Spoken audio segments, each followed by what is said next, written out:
Accessing agent files. Brian Sovryn. Early 21st century anarchist. Creator and host of the podcast Sovereign Tech. By the year 2021, the show would be instrumental in the downfall of various conservative ideologies in the government, helping usher in an incredible time. Hey, want to take a walk on the wild side and experience the bleeding edge of technology? Then get ready, because it doesn't get much more edgy than this. You're in for a wild ride. You're listening to Sovereign Tech with your host, the man in triple black, the golden stallion of the tech world, Brian Sovryn. He's got a huge brain. And now here's Brian. Oh yes, Dr. Brian Sovryn, the golden stallion, the man of tomorrow, here for an exciting episode of Sovereign Tech. Oh yes, we've got a lot to cover as always, but woo boy, have we got some good news in this one. I think a lot of times people feel like, wow, boy, Sovereign Tech can be such a downer, or it goes way out in left field. No, not this week. This is a doozy. So why don't we go ahead and break right into it. I will let you know, though, that the Liberty Forum wrap-up special is on its way. Did go to Liberty Forum. Pretty much had a good time, I thought. So the lovely and hyper-intelligent Dr. Stephanie Murphy and I will be covering that. So anyway, rapid-fire stories, because, wow, I mean, we're going to talk a lot of hardware this week. So many events have occurred. Some were exciting. Some were, I'll admit, some were depressing. I read this review of GDC, which is the Gaming Developers Conference, and I don't even know what world I'm in, you know.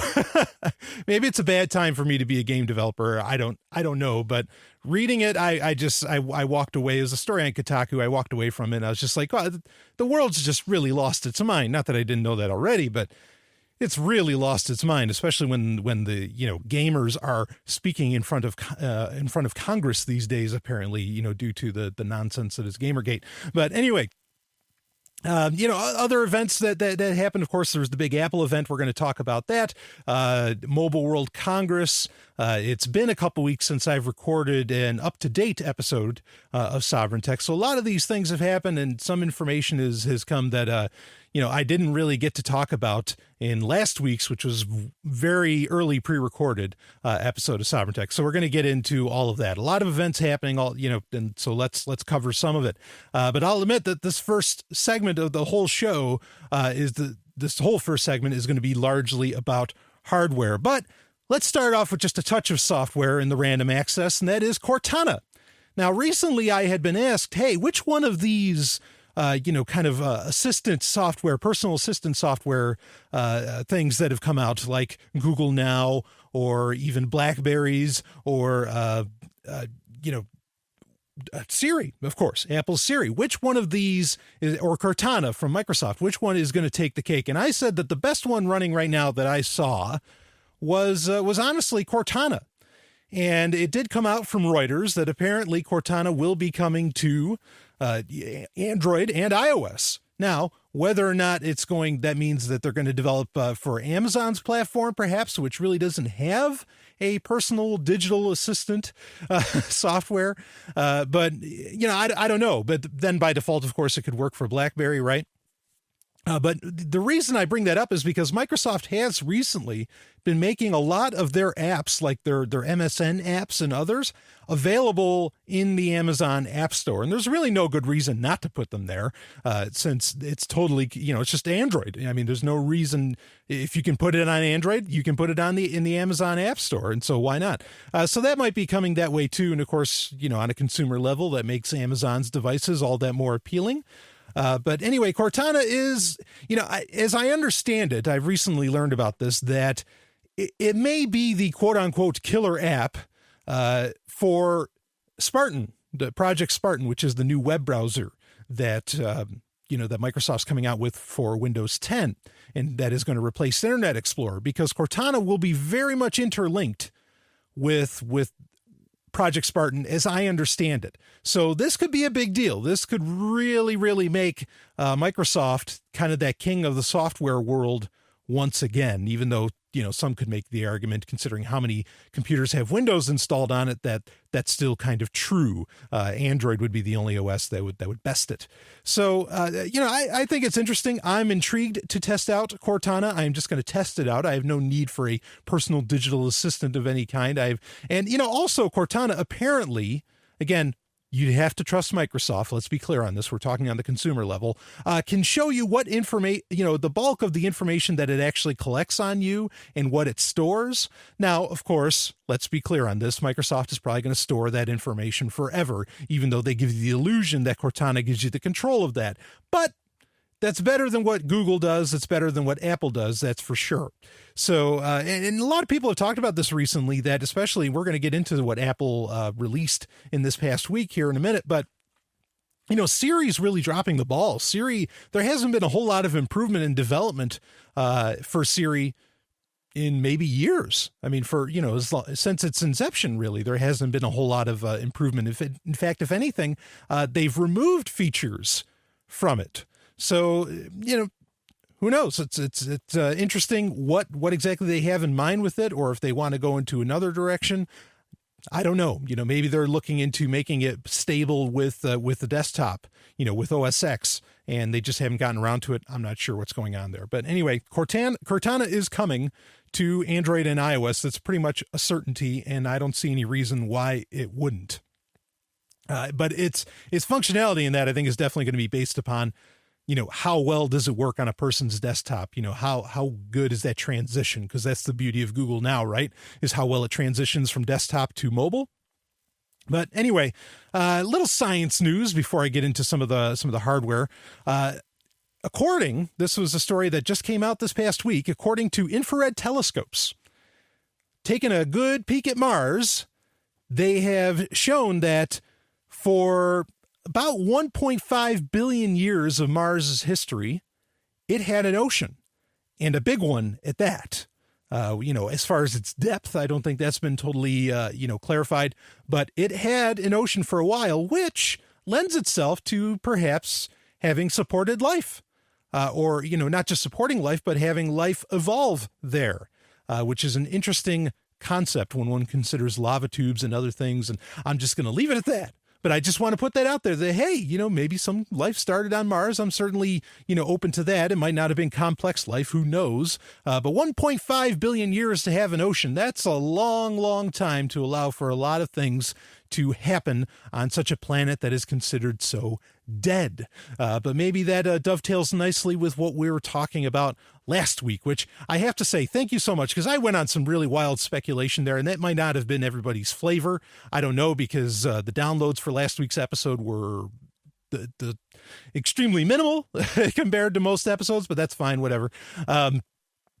But some people did express, they really appreciated the fact that I'm willing to, really go out there and as long as I'm clear that it's speculation, and I was, that, that it's fun to think about. And I agree. That's part of the reason I love doing the shows, because it's fun. It's fun to think far out, even if you have, the evidence is found wanting. It is fun to do that. But, we talked about Ceres, or Ceres, however you want to pronounce it. And apparently the best answer going right now is that reflection on Ceres is it's obsidian. It's an obsidian deposit that's reflecting, because now they're seeing a bunch of these reflections. So what does all that mean? Could there still be a mining operation for some obsidian? Who knows? But of course, always come to your own conclusions on these things. But let's get back into the random access, because we got a lot to cover. So, boy, here's So a story came out this week about iNation, not BitNation, iNation.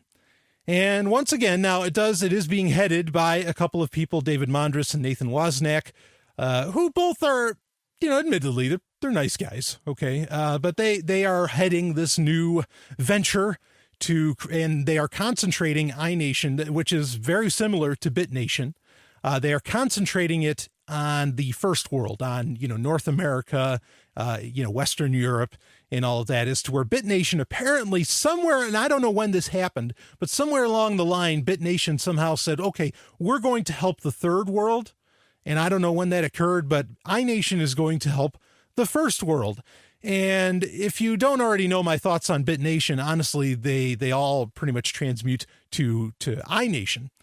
Because again, it is just this, document storage system, blah, blah, blah, blah, blah. We're going to talk about Bitcoins during Tech Roulette, or we're going to talk about crypto technologies, blockchain technologies, etc. during Tech Roulette. So we can hold off for that. But again, it just comes down to with iNation, if people want this thing, they want it, they use it, whatever. Okay. But most of these titles, registries, registrations, licenses, all that stuff, it's all just bloat and extra complexity on life and, in these contracts. It's just not necessary. That's the thing, especially when we're talking about this is stuff all being done in code. Well, the first rule of code is to get rid of the non-essentials. That's how you have beautiful code. Well, guess what? In my opinion, and it's not just my opinion, okay, because I can always show, please, whenever I think a lot of people want to accuse me of fear-mongering or something like that. No, I can actually show historical examples of anything I ever talk about to say that, yes, what I'm talking about isn't just possible, but it may have already happened. You take your pick, okay, and I lay them out on Sovryn Tech every week, okay, but a lot of these things, they're bloat. They're not necessary. They are non-essentials. These licenses, be it marriage licenses, be it car registration, all this stuff, it's all non-essential. And to bother there's nothing, what's the old quote? There's no greater waste of time than making something efficient that doesn't even need to exist. Okay? And that's my point. With this iNation and BitNation and Factom and Ethereum, which, hey, where's your Ethereum, baby? It's March. It's the end of March. Come on. Yeah, anyway.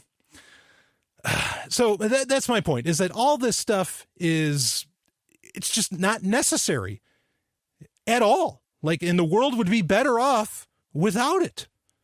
So, I don't buy it. But anyway, iNation is out there. You can look into it. Maybe you feel that you need a contract for something. And if you do, well, iNation's there for you. And I will say, Mondris and Wozniak, nice guys. Okay, so whatever. All right, let's get into that hardware. I've been wanting to talk hardware for a bit here now. I did in last week's episode, I did mention, but I didn't have the details on it, Blackphone and Blackphone Plus. There's Blackphone 2 and Blackphone Plus, and this is coming from the company Blackphone, run by Phil Zimmerman and plenty of others that are really highly regarded in the crypto space, in the hacker space. And they came out with the first Blackphone, which we highlighted on Sovryn Tech over a year ago, I guess. And that was an exciting development, to happen. But now, I was curious. I was like, what exactly do they have in mind? I don't, how is this all going to pan out? Because they recently, Blackphone bought Geeksphone, which was the company that was actually making the hardware for them, while Blackphone was doing all the software end.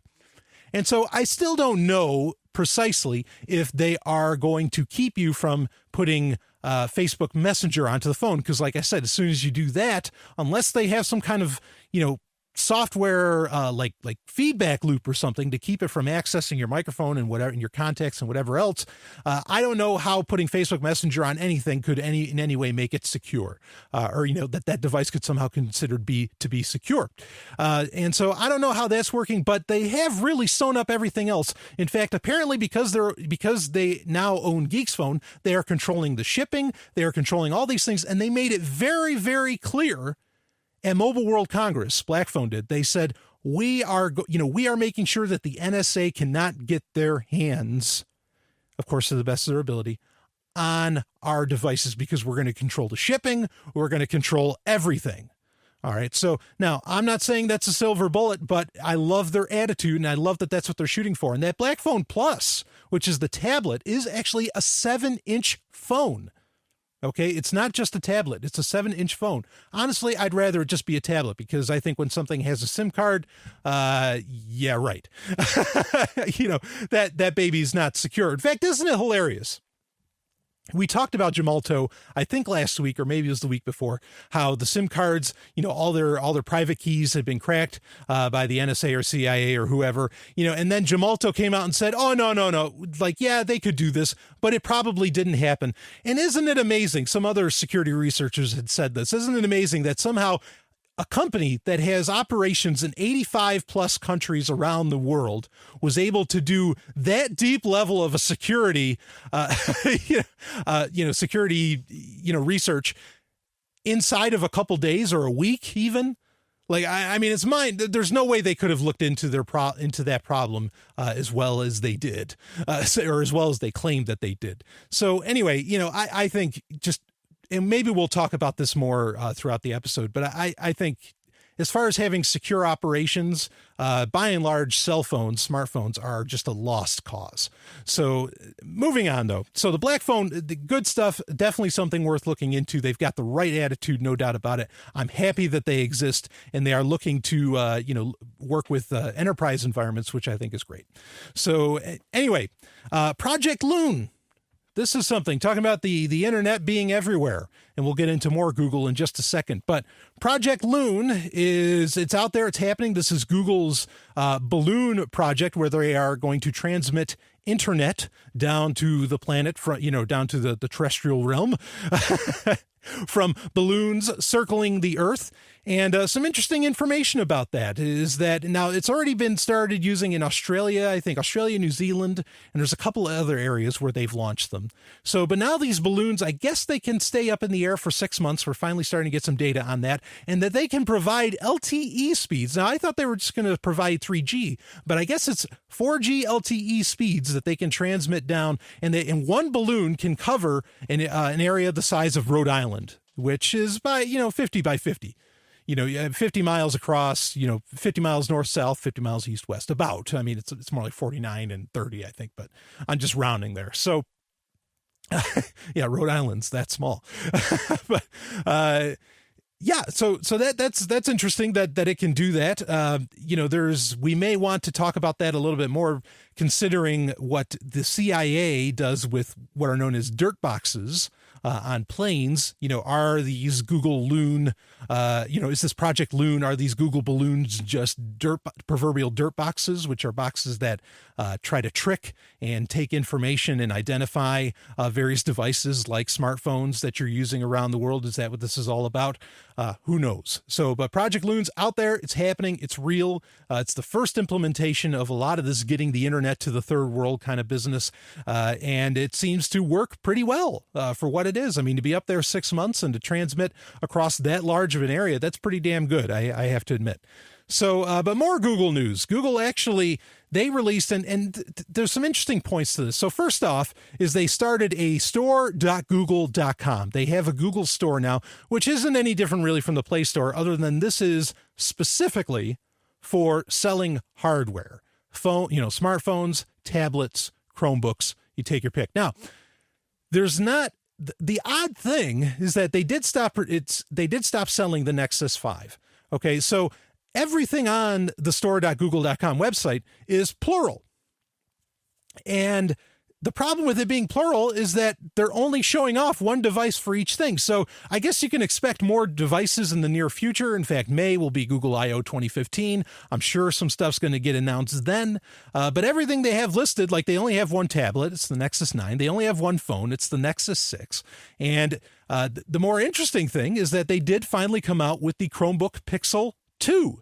The sequel to the Chromebook Pixel, which at one point I was a big fan of, and actually Linus Torvalds considers it the greatest computer on the market today, the original Chromebook Pixel, that is. Now, the Chromebook Pixel 2 is, and I want to talk about this, is really no different than the first one. The design is exactly the same. Admittedly, it's a beautiful design. Again, we're talking from a consumer standpoint, not from a security standpoint or a privacy standpoint.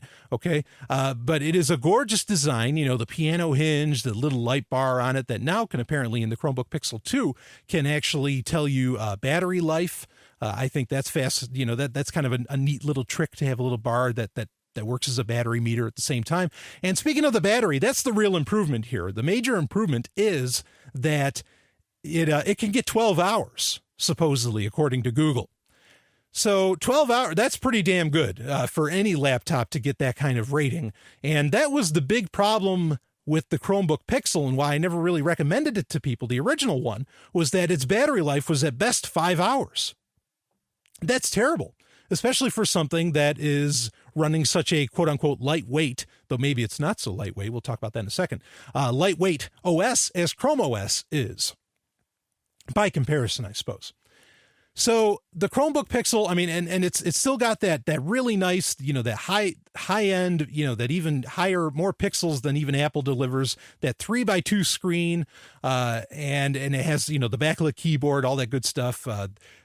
Then let's see, as far as storage, that's where it gets interesting, because there's a $1,000 model that has 32 gig of storage, and it also has 8 gig of RAM. And then there's a $1,300 model that has 16 gig of RAM and a 64 gig hard drive in it, which that becomes a little more practical if you want to like run Ubuntu, sideload Linux onto it, or whatever, because it is a beautiful machine for what it is. Let's just be honest about that. It's gorgeous. But the Chromebook Pixel, the interesting thing to bring up here is the RAM. Okay, the RAM is the real story here. The low-end model, which, by the way, none of these have LTE anymore. Last year, that was an option, not an option now, as I understand it. The low-end model, okay, the $1,000 Pixel 2 has 8 gig of RAM, and the high-end model has 16 gig of RAM. Now, if Chrome OS, or essentially Chrome, Google Chrome, the web browser, is so lightweight, so efficient, so fast, why the fuck does it need 8 gig of RAM? Or 16 gig of RAM at that? I think that tells the story. What it tells is that Chrome, and a lot of people have been complaining about this recently, that it's so full of bloat and that it's so slow and it's crashing constantly, that Chrome OS, Chrome, all those selling points that people tell you, it's like, oh, it's fast, it's clean, it's efficient, it's this, all of it's totally untrue. And in fact, Firefox might be better off. Might be the better deal as far as speed and all of that. I think that's the thing. This is an admission. And I know the Pixel 2 is, they're trying to sell it towards developers, right? But I think it's actually, it's a real subtle admission that Chrome is totally bloated. It's really resource intensive. It's really a memory hog, is my point. And so the truth is out. I think the Pixel is admission of that. The Pixel 2 is admission of that truth. So nice computer. I wouldn't begrudge anyone owning one. It's beautiful. Okay, I'd want to put Linux on it pretty fast, but it's beautiful. But that's the real truth behind the Pixel 2, in my opinion, is that memory thing. It is a memory hog, and that's why they loaded that baby up.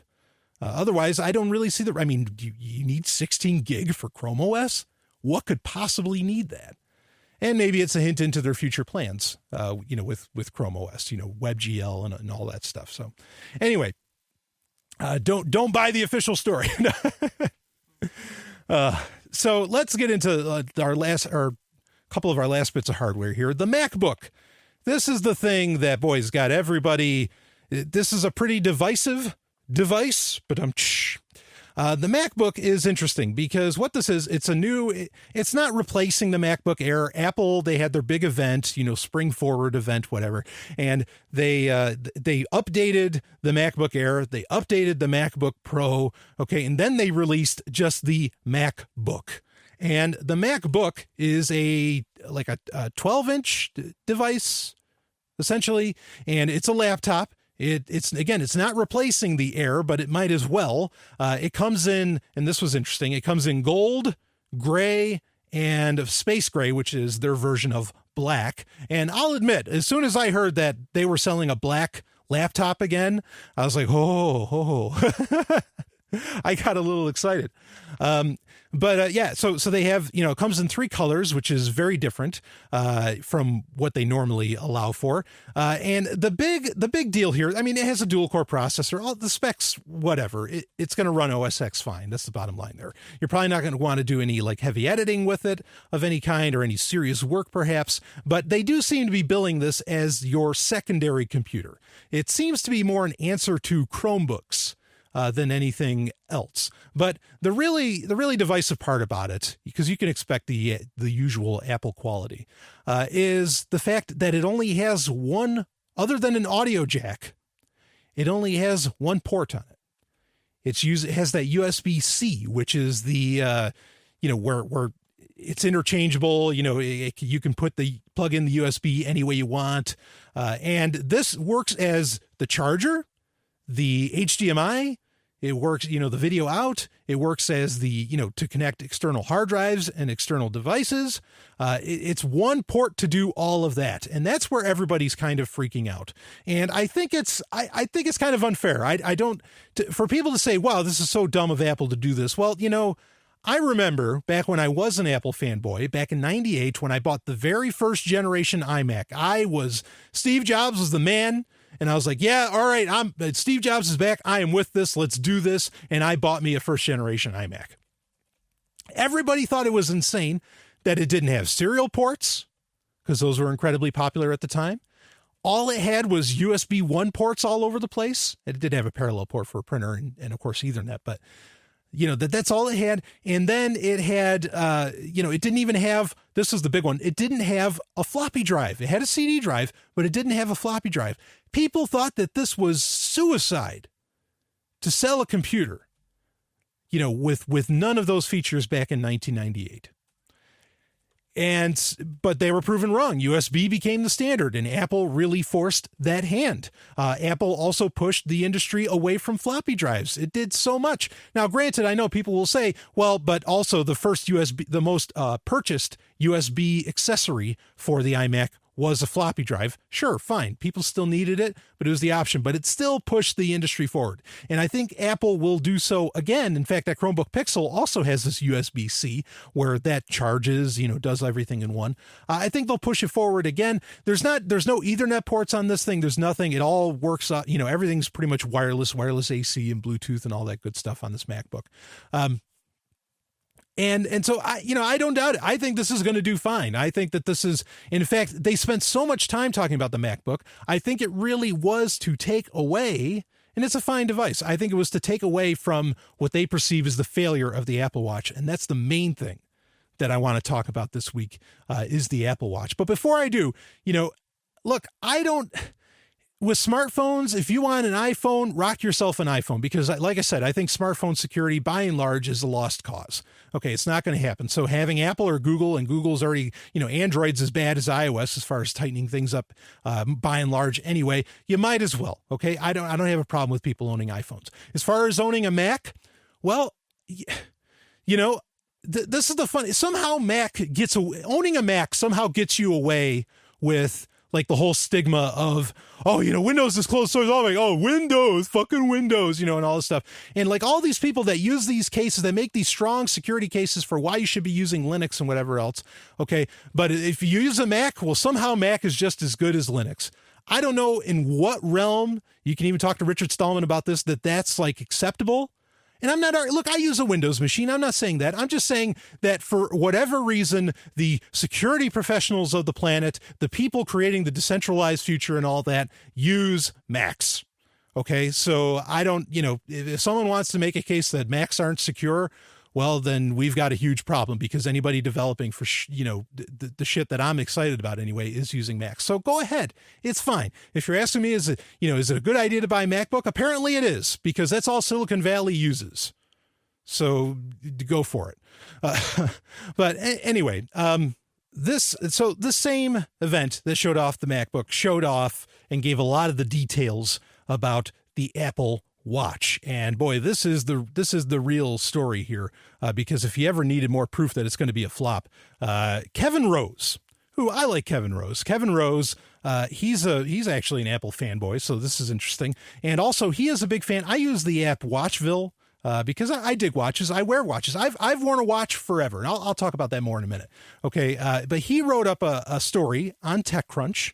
It was kind of a guest blog, and it has a hell of a name. The gold Apple Watch is perfect for douchebags. So now, just to give you a little bit of background, we found out the pricing for the Apple Watch, which it is $350 for the lowest end, And then, then there's the gold one. And when you put on whatever various, watch bands that are available for it, the highest end can cost you $17,000 for this thing. So let's read this here. I'm a mechanical watch collector and self-admitted Apple fanboy. I wanted to love the Apple Watch edition equals marketing speak for gold, but I don't understand the value here outside of the literal 1 to 2 troy ounces of 18 karat gold, which is valued at about $900 to $1,800. With its luxury watch offering, Apple missed me as both a technologist and collector. Let me explain. The path to the technologist's pocketbook is paved with surprise, bleeding-edge technology. For Apple to succeed with the watch edition, it would need to offer us more technically. Say, an extra sensor or higher resolution display that is yet to hit high enough production volumes to make it throughout the rest of the line. The technologist could then point to these features as justification for the extravagant purchase. After all, higher tech is the reason they purchased the Retina MacBook when it was first released. Sadly, this is not the case here, as nothing is different technically in this watch except for the addition of gold, for which you pay an over $7,000 markup on. Okay, so Kevin Rose is specifically talking about the gold version of this watch. We'll talk more broadly after I read the story about the watch itself. Let's see, selling to the collector. The watch collector craves the story, the artisanship of a collectible watch. Why we enjoy the painstaking craftsmanship that goes into making a timepiece that will last for decades. A popular advertising campaign by storied watchmaker Patek Philippe states, quote, "You never actually own a Patek Philippe. You're merely looking after it for the next generation," end quote. And yeah, definitely. I mean, you take your pick of the company, they all kind of say the same thing, is that this is stuff, these are watches are made for the ages. It's the very nature of the time that they are tracking. So reading on, will the Apple Edition watch last to the next generation? For me, to purchase this watch as a collector, Apple would need to create a different and more expensive fabrication process that uses new internal, not just external, meaning the gold, materials specifically built to stand the test of time. Sell me on the story of lasting technology, a watch that, even when out of date, will still function for my grandkids, a watch that won't be shuffled off to a corner of your closet like an old iPod. As with traditional watches, add in a transparent sapphire back. I imagine something similar to the digital FP Journe Elegante would do. Showcasing the internal upgrades would also add to its collectability. Right now, with the Apple Watch Edition, the buyer is getting the same internals of the $349 version in a gold case. Where's the collectability in that? I believe watchmaker Roger Smith best sums it up in saying, in reference to the late watchmaker Dr. George Daniels, creator of the coaxial escapement, quote, "For it takes a lifetime of experience to create pieces that he did. So when a collector buys a Daniels watch, they are not buying the year that it took Daniels to make the piece. They are buying the many years of self-sacrifice that it takes in order for a man to rise to a level where he can create greatness," end quote. Mass-produced material or internals created in China by machines doesn't create a feeling of craftsmanship or an aura of exclusivity. Both key tenets of a high-end collectible timepiece that a high-end collectible timepiece must have. And Golden Stallion, I want to just butt in here. Please don't consider this, elitist effete or whatever. Don't. People want handmade shit, even that aren't elitist, even that aren't insanely wealthy. Okay, you just look at Etsy, which at some point we should talk about what Etsy's doing these days. But Etsy is a clear case that people, of lesser means are very interested in craftsmanship and in handmade. This is not just something for people of means. All right, so let's go on. Selling to the gold lover. Apple's focus should be on selling as many watches as possible, not becoming a fashion brand. Gold, the color, is hot right now in the fashion world. Why not use technology to get the gold watch in the hands of more people? Why didn't Apple develop some type of 10x stronger gold coating or 10 times stronger gold coating, giving us the same visual aesthetic with the technological payoff? I'd happily pay an extra $500 to $1,000 for that upgrade, but we don't need solid gold on something that is disposable after a couple of years. So I'm lost. Who is this watch for? Without a technological advantage and no upgrade or trade-in path, I would imagine the value to the consumer is that of broadcasting wealth. There are certain markets where this watch will sell well. Regions of China and Dubai come to mind. But elsewhere, I fear that we'll look at the watch edition, the gold edition, as actress Anna Kendrick did. And this is a tweet from Anna Kendrick. We should be, quote, we should be thanking Apple for launching the $10,000 Apple Watch as the new gold standard in douchebag detection. I'm not sure that's the image Apple wants. And that's the end of the story there. Now, a lot to take in there. There's so much that article says that isn't, may not be readily apparent. One of the things that says to me, yeah, the gold watch is just fucking, it's bullshit. Okay, it's bullshit that something is getting sold for $17,000 or whatever to last you only a couple of years. Now, we talked about the admissions, like with the Chromebook Pixel 2, the admission that Chrome is a bloated piece of shit, okay, because of all the RAM that the Pixel 2 needs. Now, let's talk about some of the other admissions that come with the watch, with the Apple Watch, not just the gold one. It has a replaceable battery. The battery is replaceable. If that's not an admission that these built-in batteries and all that stuff go bad in a very short period of time, and that is somehow a built-in obsolescence, I don't know what else is an admission by the tech world. The other admissions here.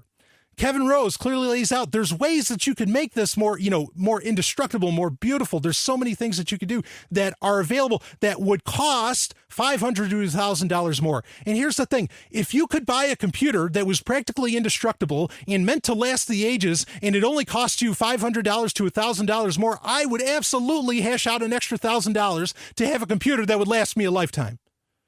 Absolutely. So it's possible, like Kevin Rose says, okay, but it's not going to happen. This whole gold watch just showcases how Silicon Valley is all about, not about efficiency, not about class even, not about any of this stuff. It's all about selling you this recurrent selling, this built-in obsolescence. It's all about hooking you in. And, into an ecosystem, into one company. It's all about the hook. It's not about actually helping you with anything. And we could talk about what is the purpose of the Apple Watch. The best case that I've heard made is that since iOS doesn't really do widgets and Android does, and they're really popular on Android, apparently, I don't use them. Okay. It is going to be the widget center for your phone. That's what the Apple Watch is going to be. That's an interesting case, maybe. For some.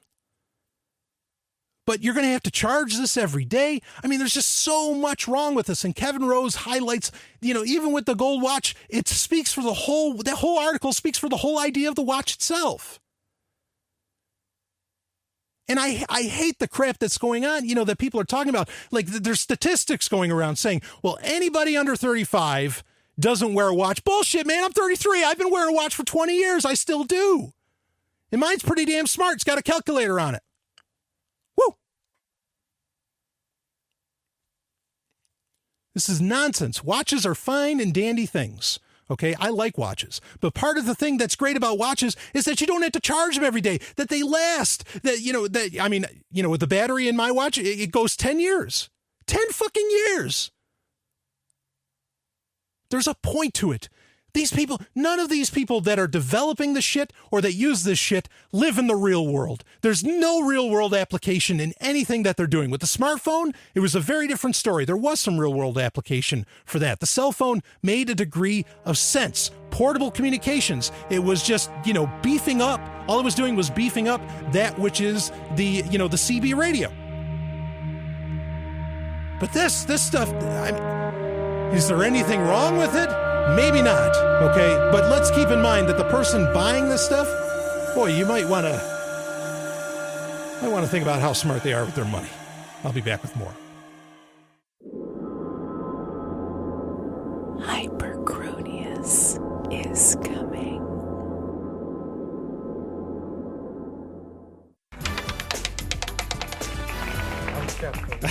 Thank you. Thank you so much. Yes, thank you. If you'll excuse me.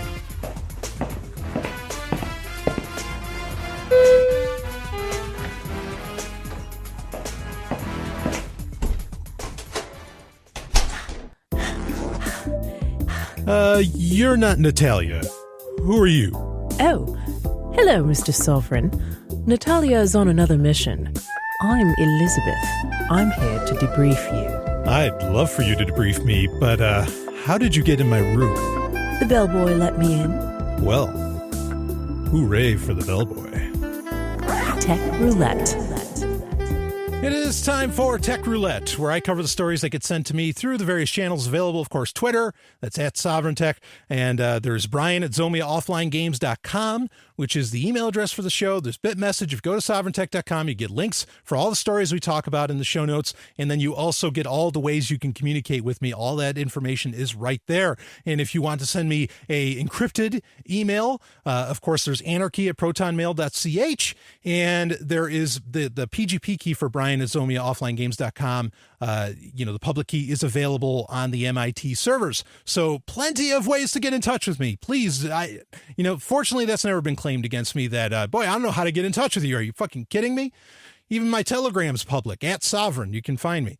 So anyway, before I get into, we got a lot to talk about here as far as quote unquote Bitcoin goes. But I want to say again that I think a lot of people are going to be like, well, hey, if people can spend $17,000 on a watch, well, good for fucking them, and no, even Kevin Rose said in the article, if Apple wanted to be, really was interested in that, in pushing, high fashion, they would have made it accessible to, he talked about all the market prices. He would have made that gold watch accessible to to more people, not just to people that can hash out $17,000, on a piece of crap technology. So even he came out and said, look, Apple, you're being a bunch of dicks. You are really creating a product for others to just rub their goddamn faces, rubbing everybody else's goddamn faces. That's exactly what Apple's doing. Fuck them. And fuck that Apple Watch. God, what a piece of shit. And I don't like Android Wear either. Okay, make no mistake. I'm not playing sides here by any means. I love it, but I love a watch. I've been wearing my Casios for a long time, and even earlier parts of my life, believe me, I wore some really nice watches. Okay, and there's some interesting technologies, the Citizen Eco Drive. I know the deal. Okay, I'm a fan. But this is just nonsense. So anyway, stuff that isn't nonsense. Let's talk about some good news, because we've got some. An interesting idea came out. A couple interesting ideas came out this week, or were revealed. But Threshold is a new idea. This, again, we're talking Bitcoin here, folks. So one of the things people have talked about, a very popular form of security for Bitcoin, is multi-sig wallets. Okay, multi-sig, of course, is where multiple people to get access, or for the wallet to be able to do it, for you to do a transaction with that wallet, you have to have at least, like, say, 2 or 3 people, however many are signed on to the multi-sig wallet, to approve the action for it to happen. It's a great security feature. It's very interesting. It's definitely, if you are trying to have a secure wallet, that's that's step one to do multi-sig. And there's Copay, which is a good wallet that does that actually works in Chrome. There's, all kinds of great wallets out there that allow for multi-sig.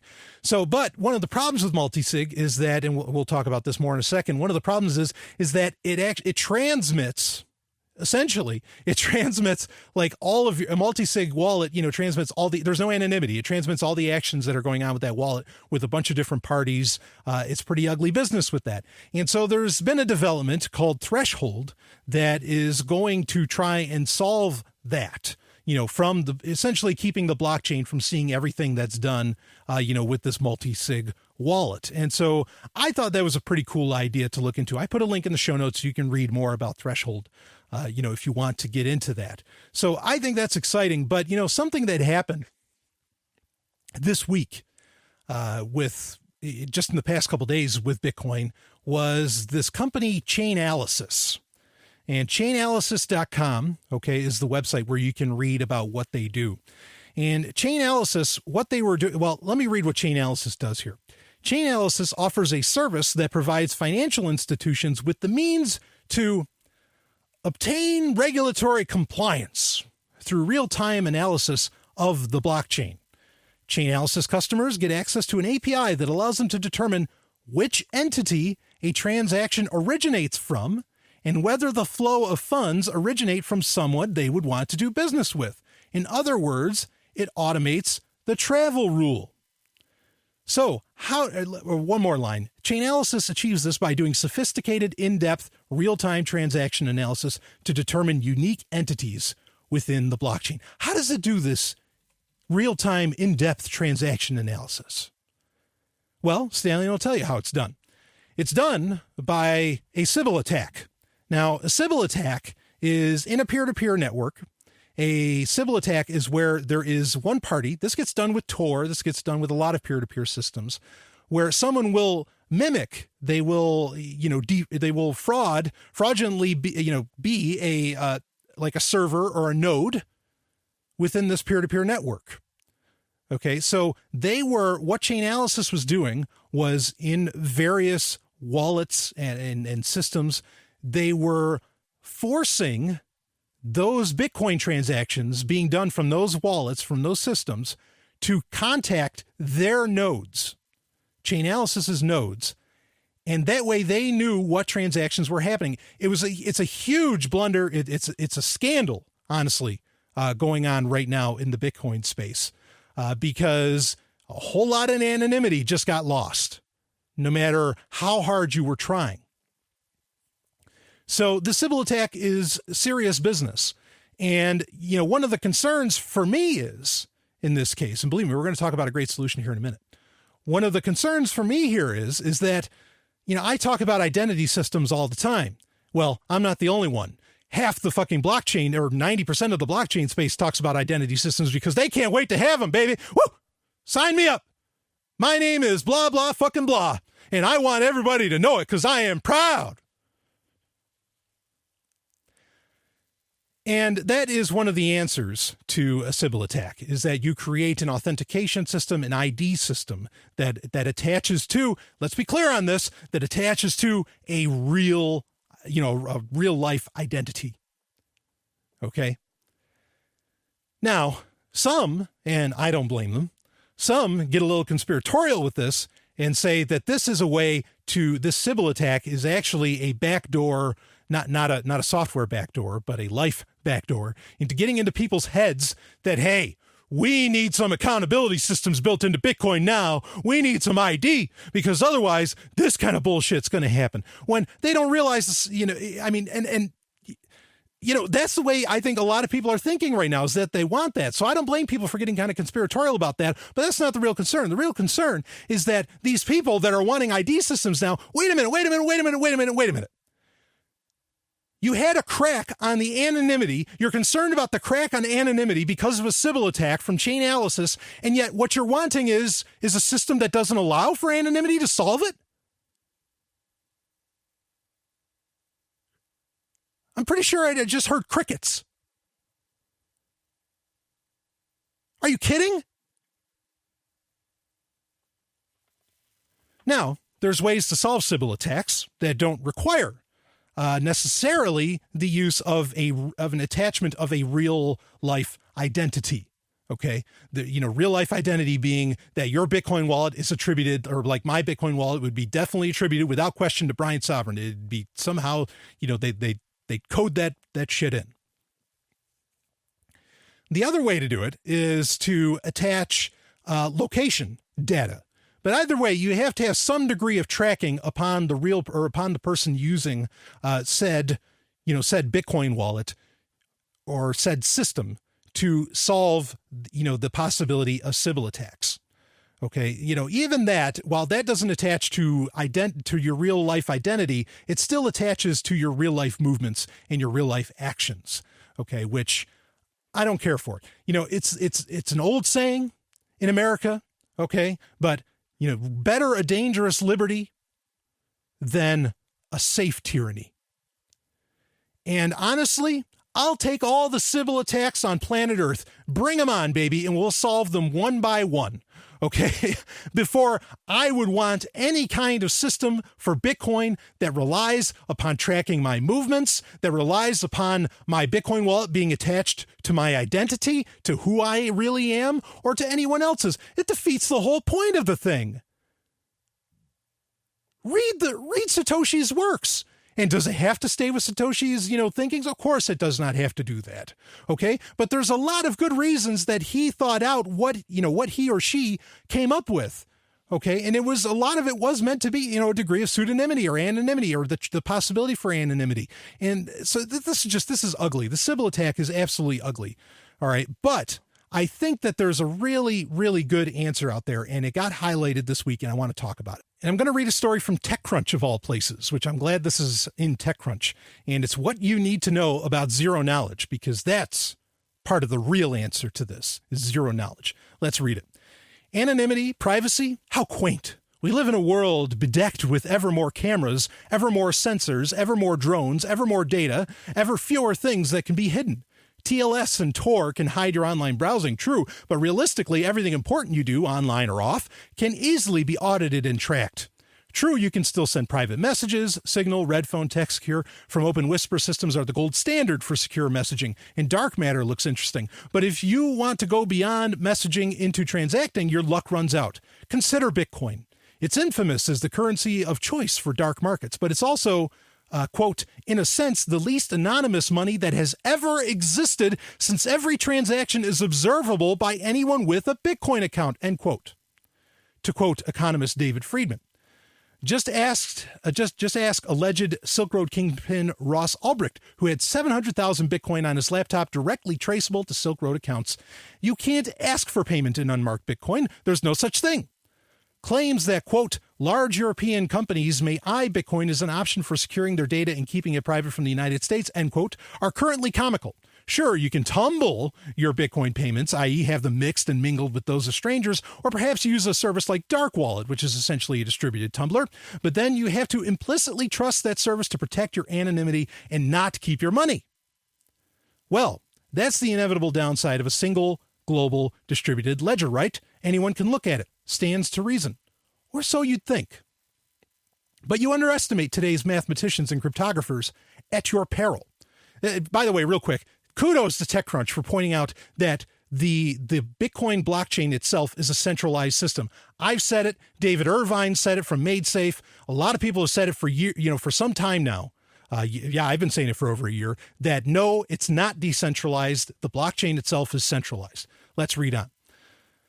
I give you Zerocoin, a way to perform genuinely anonymous cryptocurrency transactions. It was intended as an extension to Bitcoin, but is also fully workable as a separate and independent zero-coin cryptocurrency. How is this possible?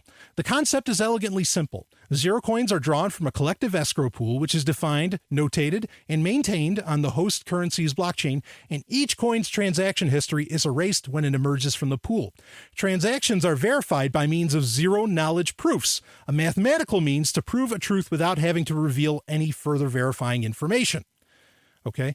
It's more than just a fascinating concept. A startup called Moneta has gone and implemented the Zerocoin protocol along with other blockchain improvements.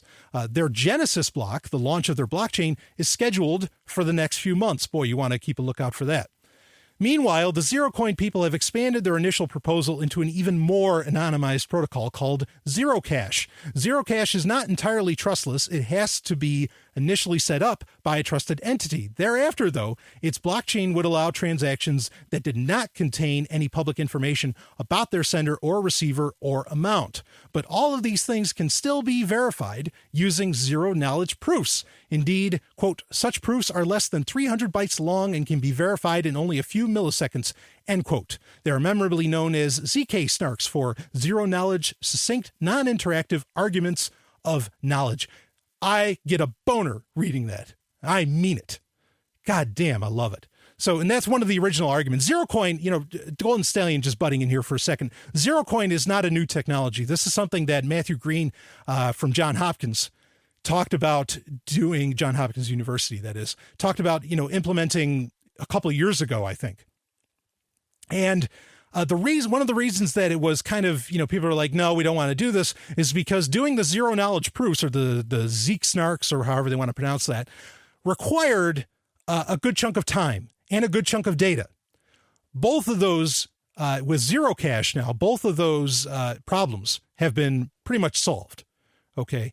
And that's even saying that it's so funny because that's even saying that the slowness of the network is necessarily a problem. Yes, sure, it's fine. It's a problem for the everyday person that doesn't give a rat's fucking ass about having privacy or anonymity, and they use Apple Pay in the first place.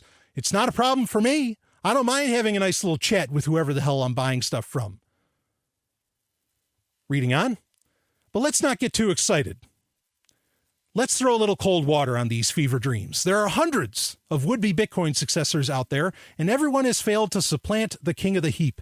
Bitcoin's tech may seem increasingly obsolete, only 5 years in, but its network effects seem to make it unassailable. Despite all the catcalls and lamentations of the last year, a single Bitcoin is still worth more than $200. That is beyond remarkable. Like Wikipedia, Bitcoin may not work in theory, but it's nearly unstoppable in practice, and no other cryptocurrency will topple it from its perch anytime soon.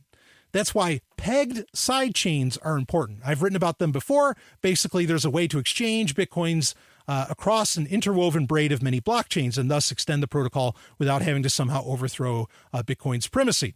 Now, we've talked about that before with Blockstream, that they're coming up with that. Now, right on here. To my mind, Zerocoin and Zerocash are the low-hanging fruit of sidechains. Just transfer your Bitcoin to a sidechain that implements one of those protocols and voila! Instant Bitcoin anonymity. You can send or receive money while maintaining mathematically perfect privacy. Will this have practical and regulatory repercussions? You bet. It will. Will it always be a good thing? Realistically, probably not. But in a world creeping towards becoming the panopticon of things, one camera-enabled remote control device at a time, anything that protects privacy is a good thing. 3 cheers for zero knowledge. Although even that will just be a first step. I'll leave the last word to Moneta co-founder Gary Lee. Quote, the vision of the Moneta project is to help significantly advance Bitcoin technology as a sidechain. As a sidechain, we want to help people realize that it's possible to make Bitcoin lightning fast, far more private, and far more scalable. For example, people often think that Bitcoin is limited to 7 transactions per second and can never compete with Visa. With some changes to the protocol, we can increase that number 100-fold. Also, with increased scalability comes decreased transaction fees. Think of all the new marketplaces and behaviors that can arise if we can decrease Bitcoin's transaction fees from the magnitude of cents to the magnitude of hundreds of a cent. We hope to convey that Bitcoin's underlying protocol can, in fact, be advanced significantly, not just marginal improvements, but 10x or 100x improvements. Now, zero-knowledge proofs is what excites me. This is good news. The fact that this is possible is a great, great thing. Now, there's two interesting points to bring up here, though. At least 2.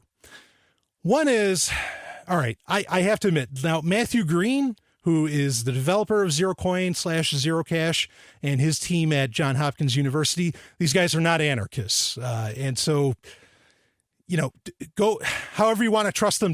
This is all pretty much open source. Okay. And that leads to our second point, which is that this doesn't have to be used with Bitcoin. It could be, like the article stated, it could be a completely separate coin. And I think that's the more interesting application is let's just make a completely separate coin. Okay, and the reasons for that, first off, are that, with sidechains, I still haven't heard the great argument for these. I still haven't heard, how are you going to secure the systems between, the main blockchain and a sidechain? No one's come up with that answer yet. I want to hear that before I get all hot and bothered about it. Okay, because let's say Zerocoin or Zerocash was a sidechain. If that sidechain's not secure, then you've got where the Bitcoin goes into the Zerocash sidechain and then where it comes out as problems, as points of failure for the entire purpose of Zerocash, which is anonymity and privacy. 2 separate things, of course.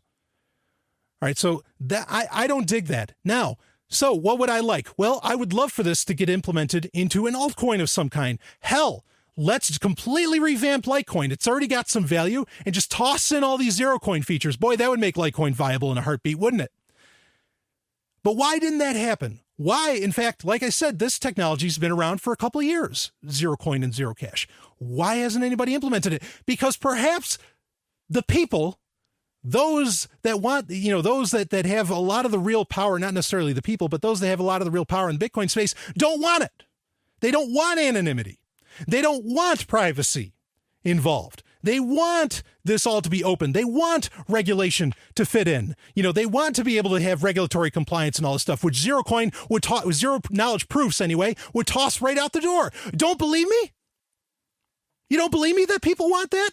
Fine. Let me direct you to another website, digitalcurrencycouncil.com. This is set up by none other than one of Wall Street's finest, Barry Silbert, because, we want Wall Street involved in Bitcoin, don't we? And this whole thing is about certifying you, if you go through their courses, to, let's see, what can you get if you have a certification from the DCC, if you have a license, if you have, bullshit, essentially, from the DCC, what do you get? Well, this is going to be great for financial professionals. This is right from their website. Advise your clients on how digital currency fits into their investment portfolios. Or attorneys, counsel your clients on legal and regulatory matters related to digital currencies. Accountants, this is all that this is for. Manage the tax and reporting obligations of digital currency transactions. Taxing, legal, regulatory, read all those words. All those words are gigantic red flags for the whole goddamn community, or at least they should have been, and if they're not, fuck them, leave Bitcoin.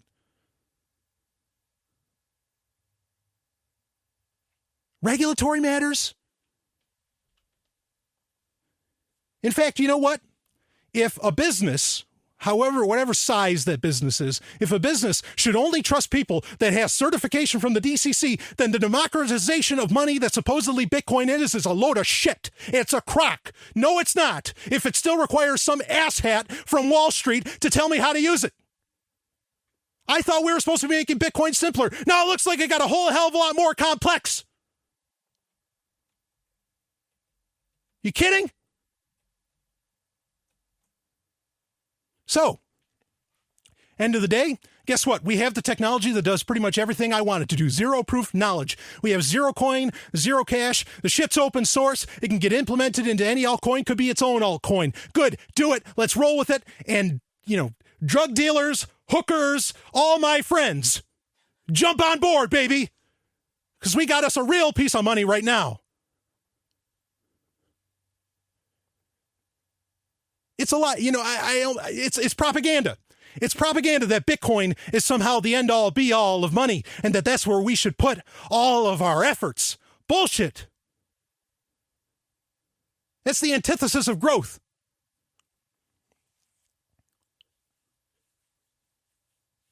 We can do better. In fact, one of my common arguments for cash, and I've said this before on Sovereign Tech, why cash is still king is because it's completely anonymous. Zerocash, nice job. I love the fact that now they use the word Zerocash because it's highlighting the fact that this stuff is anonymous. In fact, I've heard people, very smart people in the Bitcoin space, say the only thing that could ever unseat Bitcoin is something that was more anonymous. Well, here it is. And we can use it. We can get on top of it, start implementing it into things that might even already have a network of some kind. Not sidechains. Let's do it. Time now for 90 Seconds on Sex with Dr. Paul. The Food and Drug Administration wisely wants to see the Plan B version of emergency contraception made available over the counter. Unfortunately, the FDA's decision has been overruled. I can't tell you how wrong this is, especially because it's so important to have convenient 24-hour-a-day access to Plan B so you can take it as soon as possible after having unprotected intercourse. Plan B works by stopping an egg from leaving the ovary. Once an egg leaves the ovary, Plan B is no longer able to prevent pregnancy. Once an egg leaves the ovary, Plan B won't stop it from being fertilized, and it won't stop it from implanting in the womb. Study after study have shown that Plan B does not cause an abortion. If your condom broke or you forgot to use contraception, don't say to yourselves, "We'll just get it in the morning." Put your pants on and run to the nearest drugstore that has Plan B.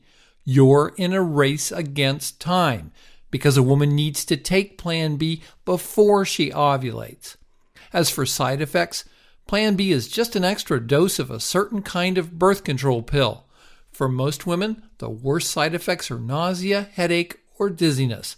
For helpful links on emergency contraception, visit us on our website. For more, visit 90secondsonsex.com. I just received an encrypted message from D-Central with your next mission, and it looks like I'm coming along. Why, Elizabeth, I wouldn't have it any other way. You're clearly good at staying on top of things. It helps when one's partner is very skilled. No, we can have more fun later. What does the message say? Important messages. Woo, yeah. Nobody said this anarchy thing was for the thinnest skin, that's for sure. All right. Someone asked me about that 90 Seconds on Sex segment that I play a new one that I play every episode. And I'll just reiterate again. No, they're not a sponsor. They don't, I don't actually... I'd love to get more donations. I don't get really any money for doing Sovereign Tech at all. But I just put that in there. One is it lets me cool off sometimes. The other is that, I love sex. It's arguably my favorite thing to do. And, to make sure that it gets highlighted in some fashion on a project of mine, I really... I want that to be, I want that there. And so it guarantees that sex is going to get talked about in Sovereign Tech, whether or not I have a story that gets to it, which I haven't done a good sex story in a while, I don't think. So maybe I need to remedy that. But anyway, that's the deal behind the 90 Seconds on Sex thing. And I'll run out of new episodes, but there's tons, there's hundreds of them. And then I'll probably start from the beginning again. So they'll always be there if I have anything to say about it. But anyway, let's get into this is, of course, the time important messages where you can get in touch with me through BitMessage, Telegram, anarchy@protonmail.ch. You can use Proton Mail or, of course, the email address brian@zomiaofflinegames.com. There's also Google+, though apparently Google+, really, its death knell is getting signed. I guess David Horowitz is getting put in charge there, and they are separating streams and photos from the overall product. So maybe Google+ isn't necessarily the best option, though I'm on Hangouts. I mean, there's tons of ways to get in touch with the show. Twitter, you take your pick. So anyway, let's get into some of these. And some of these are wrapped up. This week, there was, speaking of a little bit of Bitcoin news, apparently uTorrent, there was a version of uTorrent that had a little Bitcoin miner software slipped in. And it was just bogging down machines endlessly. So now I don't recommend I've never recommended, in fact, using BitTorrent or using uTorrent for your torrenting needs on Sovereign Tech. So a lot of people ask me about it. What's a good solution? Well, I'll give you a couple. Okay. So we have, first off is Deluge, Deluge. I put a link in the show notes if you want to find it. And this is cross-platform as far as Linux, Mac, and Windows. It works on all of those. Deluge is a great option. The best part about Deluge is it has extensions, kind of like your web browser does, that allows you to do all kinds of wild things, get email notifications when a torrent's done. I mean, there's a whole slew. I mean, that's just the tip of the iceberg of what it can do. But there's quite a few, and it's totally open source. It's, it doesn't have any of the bullshit ads that uTorrent has. It's a really great option, and it's the one I generally recommend. The one I recommended before Deluge, though, was QBitTorrent. And QBitTorrent is nice because that is also cross-platform, but it has a couple of interesting options. One is that if you use a portable apps, as in portableapps.com, drive, which I recommend. I use one myself. QBitTorrent is available in the Portable Apps app directory, and it's also available in the F-Droid store. So if you are doing a dark Android setup, QBitTorrent is your Cadillac of torrenting. So those two options are great. Totally open source. I don't, especially QBitTorrent, maybe even more than Deluge, because Deluge is pretty popular. I don't see anybody slipping in any kind of, nasty software with those. So there might be some trade-off of features, but as far as what people do with torrenting, I mean, there's, it's a matter of taste. Which one works best for you, which one has the features that you like, but they keep improving all the time too. QBitTorrent is heavily developed, and so is Deluge. So look into those if you're looking for an alternative with that. Another question I got this week, as far as, what's a good alternative for TrueCrypt, because TrueCrypt has, Steve Gibson would say TrueCrypt is fine as long as you use like version 7.2, the old version, which he's hosting at grc.com. But if you want something that, you might want to feel a little more secure about, If you don't want to, use TrueCrypt, I recommend VeraCrypt, VERA crypt, and link in the show notes for that as well. VeraCrypt does, your whole drive encryption, your external drive encryption, all the nice things that you used TrueCrypt for, VeraCrypt can do. And supposedly TrueCrypt, there's been some good news about it that the initial security audit of TrueCrypt has come up green. Everything's okay, but that's just the initial one. It's not an in-depth audit. Boy, I was trying to think of that word earlier when I was talking about other stuff during random access. But anyway, so do check out VeraCrypt, and it is cross-platform. Works very well with Linux, OS X, and Windows. It even works with FreeBSD really well, which isn't a shock because BSD has a Linux compatibility layer. So, in fact, sometimes Linux software works better in BSD than it does in Linux. But anyway, that's what I recommend is VeraCrypt. That's the one that I use for my Windows machine. So, you can check that out. There's Diskcryptor. There's a couple others, but VeraCrypt is really the top of the heap for me. So let's see. Actually, this is that question dovetails nicely into a lot of people asked me. I had said either last week or the week before, I had mentioned about getting past the hardware. And people were like, "What the hell do you mean getting past the hardware?" And some other good news that came out this week is that Signal 2.0 from Open Whisper Systems, which actually got highlighted in that Zerocash article we read in the last segment, is available for iOS. And this is where I think that the iPhone has become incredibly viable, because I think Android, smartphones, any way you slice it, and this is what I mean about getting past the hardware. Smartphones, not tablets per se, but smartphones, are, just insecure platforms straight up. And the only way you can really solve it, in my opinion, maybe Blackphone will figure out how to solve it, or there's the Quasar 4 and 5 and a couple like the Ninja Phone and stuff like that from Boeing or whatever. But, the only way you can solve it is by having software on top that somehow is just really, really secure. Now, Open Whisper systems are, like that article said, the gold standard. They are the best. And so Signal did come out for iOS and Signal 2.0, and that is a really great solution. There's a couple shortcuts in there where I think they had to do a couple things server side, but by and large, this is really exciting. And if you're using iOS, you want this. The other interesting point actually with Open Whisper systems, as far as, software encryption goes, is that TextSecure will no longer be encrypting SMS messages. So that also, to me, highlights how, smartphones just aren't secure. And they admitted that, trying to encrypt SMS messages was just this incredible pain in the ass to do. And so with that being the case, if software is where any of this encryption can really get solved, it by and large doesn't matter what platform you're using, by and large. Okay. Now, one can get into the issue of, hey, what about the keyboard? The Google keyboard could be logging everything I do. The Apple keyboard could be logging everything I do. Well, fortunately, it's another area where iOS might be all right because they are allowing for other keyboards to be implemented. Who knows? That depends how far you want to go with this. And believe me, I don't knock people for being, paranoid. Okay. I hope I proved that by now. So, but that's the thing, is that software is really the solution. So the idea of getting past the hardware is that, I think, to bring in this, very anonymous and private solutions to thwart, various alphabet soup organizations like GCHQ, the NSA, and whoever else.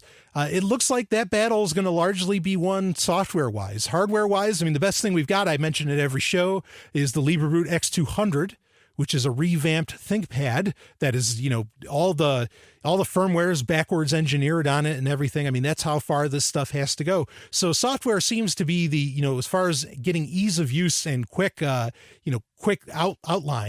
quick deployment. It's going to be on the software end. So that's what I'm saying about getting past, maybe we need to get past the hardware.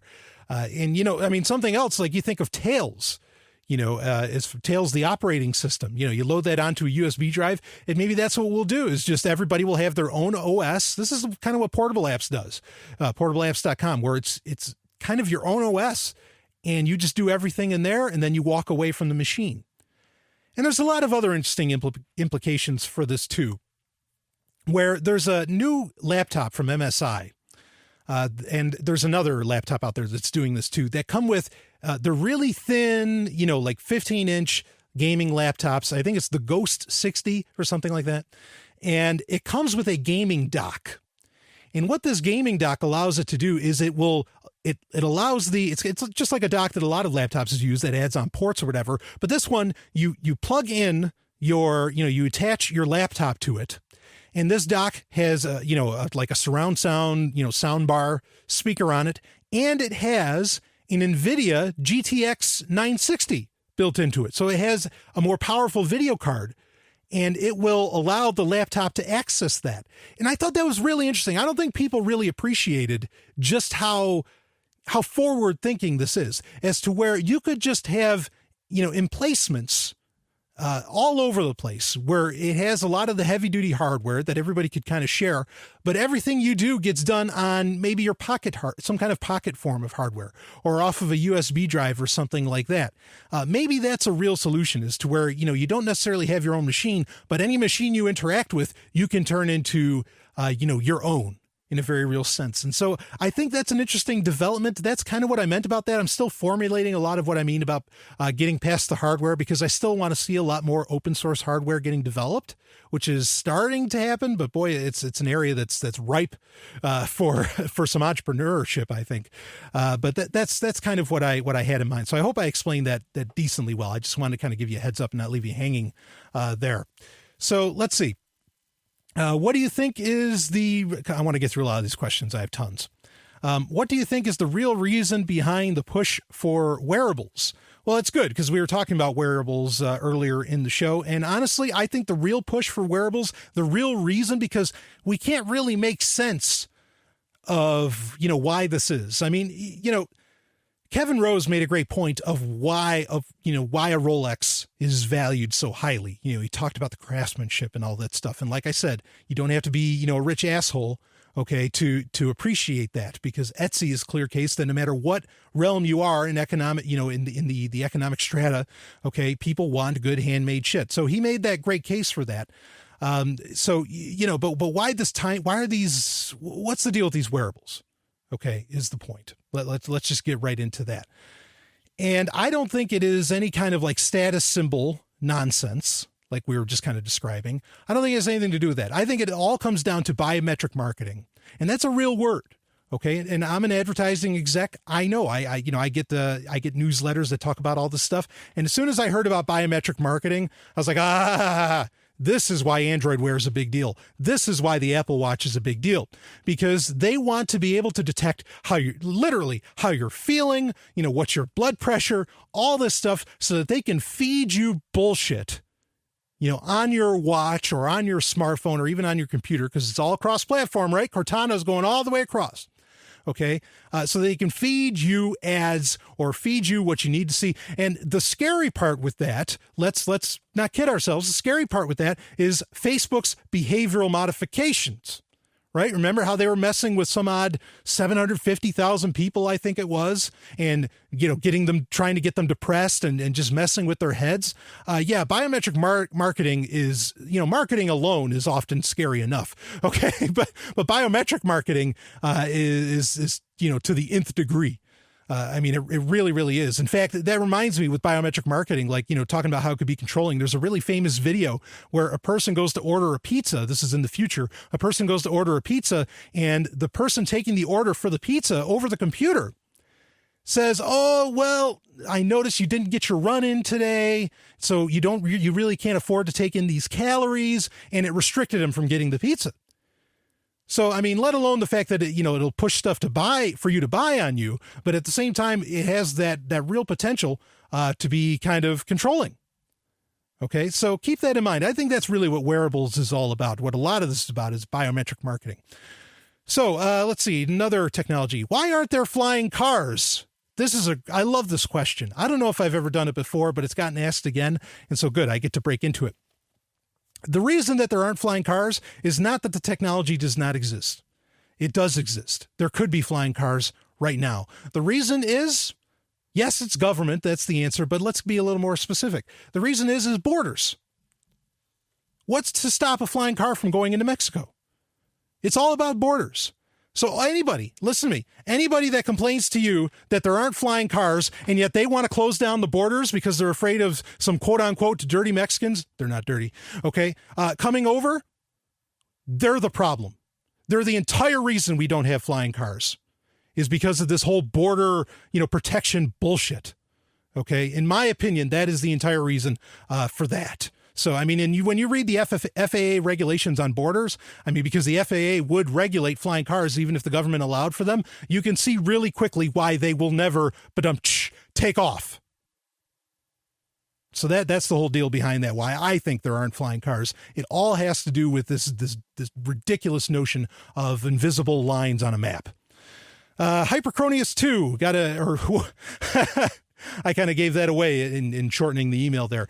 Someone asked, will there be a Hypercronius II? Now, I think I answered this previously, but I want to go ahead and touch on it now. Yes, as soon as Hypercronius is out, and we've got that date of April 5th ready to go, as soon as Hypercronius is out, I will pretty much begin development on Hypercronius 2. And keep in mind that, yes, I do plan on this being a long series of games. And it's a interlocking story. The second game will be far more. The first game is definitely, me going kind of for the hook. It's not a complex game. It's not necessarily a difficult game by a lot of standards of gaming. The second game will take everything up to 11. Okay. I'm not saying I'm going to make the game that difficult, because the importance for me is getting the story across. I love to get out a great story. Okay. And gaming is it may be the greatest medium for that ever, more so than even television. Okay. But I just want you to know that Hypercronius 2, definitely it's going to happen. There's no question about it. Even if Hypercronius 1 doesn't sell well. Okay. Hypercronius 2 is going to be a thing. There's going to be 3, a 4, a 5. If I have to make 10 of them until I suddenly, start breaking money, then fine. Okay. But this is me wanting to tell a great story. And so that will happen, and it will definitely be a bigger world, bigger everything. In fact, if you want to see, recently on social media, I have been posting pictures from Hypercronius. I posted some screenshots, as well as I might have leaked some of the full motion video from it. But anyway, but that's all. I haven't really leaked much in the way of story, though I did for a second. I think I made one little tweet that actually gave the opening line. So you'd have to look for that. But anyway, that's happening. Things are going along very nicely with Hypercronius. But yes, there will be nonstop with that. But speaking of games, okay, I have tons of keys. People, listeners have given me keys for Steam games. I will be doing the giveaways for various games that I've done in the past. I've been very bad about, very inconsistent about getting those out there, but I will start doing the game contests again on Sovryn Tech. I know I've said that a couple times, but I really will.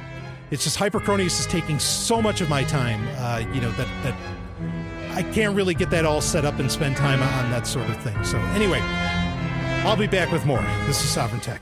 Are you sick of government lackeys who say you didn't build that? Are you tired of elitists like Barack Obama and Al Gore taking credit for the web while trying to take over the web? Are you disgusted by experts whose concept of the internet is that it's a series of tubes? Take back the free market of computing by encouraging software developers to adopt the BIPCOT NoGov license. The BIPCOT NoGov license allows any use or modification except by governments. Go to bipcot.org. That's Bravo, India, Papa, Charlie, Oscar, Tango.org. Do you still have it? Got it right here.